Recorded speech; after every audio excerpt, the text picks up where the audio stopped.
Assalamualaikum warahmatullahi wabarakatuh. Perkenalkan, nama saya Tara Indika Sandra. Saya dari kelas PAI 6A.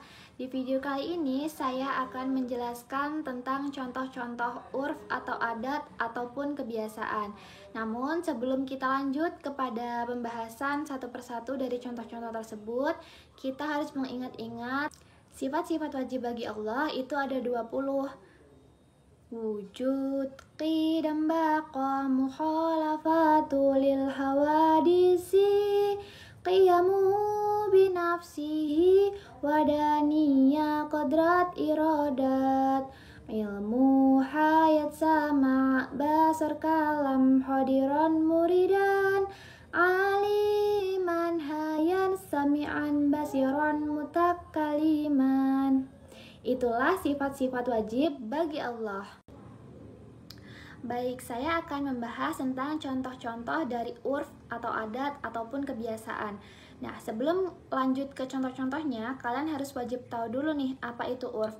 Urf itu adalah sesuatu yang telah dikenal oleh manusia, baik itu perbuatan maupun ucapan ataupun hal-hal yang ditinggalkan dan itu sudah menjadi tradisi. Nah, urf ini sudah dipakai dan dipraktikkan sejak zaman dahulu. Nah, kemudian urf ini sudah dikaji oleh para ilmu-ilmu fikih seperti fikih Hambali, fikih Hanafi, fikih Syafi'i, kemudian fikih Maliki. Nah, pada contoh kali ini saya akan membahas terlebih dahulu tentang fikih Hanafi. Nah, urf atau kebiasaan tradisi pada zaman fikih Hanafi itu adalah yang pertama itu memperbolehkan orang lain mengurus lahan kita, lahan kosong, kemudian mereka yang menanam sesuatu di situ misalnya buah-buahan, kemudian apabila buah-buahannya sudah berbuah, laku dijual, maka hasilnya itu bagi dua antara petani dengan pemilik lahan tersebut. Kemudian fikih Hanafi juga memperbolehkan jual beli buah yang masih ada di pohonnya karena itu urf dari zaman terdahulu. Kemudian ada menyewa rumah tanpa diketahui tujuan menyewa rumah tersebut untuk apa. Kita lanjut yang kedua, contoh yang kedua itu dari fikih Maliki. Fikih Maliki itu memperbolehkan jual beli barang dengan hanya melihat sampel. Jadi kita membeli barang hanya melihat contohnya saja, tidak melihat barang-barang yang dijualnya tersebut. Kemudian contoh berikutnya yaitu pembagian nisbah antara mudhorib dan sabilul mal berdasarkan urf jika terjadi perselisihan.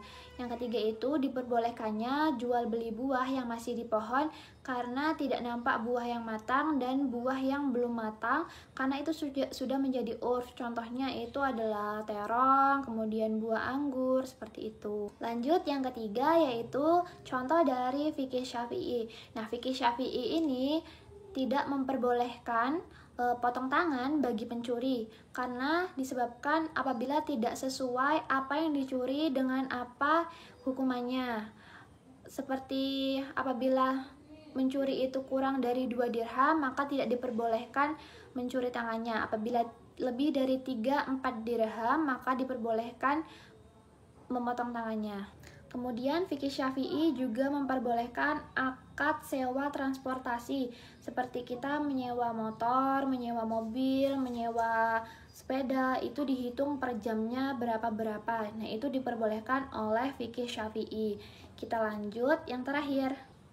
Oke, yang terakhir adalah fikih Hambali. Nah, dalam fikih Hambali ini memperbolehkan kita untuk jual beli barang elektronik dengan garansi. Misalnya nih, kita beli mesin cuci dengan harga 1.500.000. Nah, itu garansinya 1 tahun.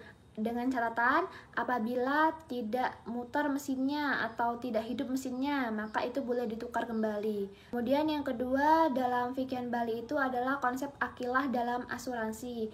Yang ketiga itu dalam penyewaan rumah, kerusakan kecil-kecilan itu seharusnya ditanggung oleh pemilik rumah. Namun Sebaliknya, dalam fikihan Bali, kerusakan kecil-kecilan itu ditanggung oleh penyewa rumah tersebut.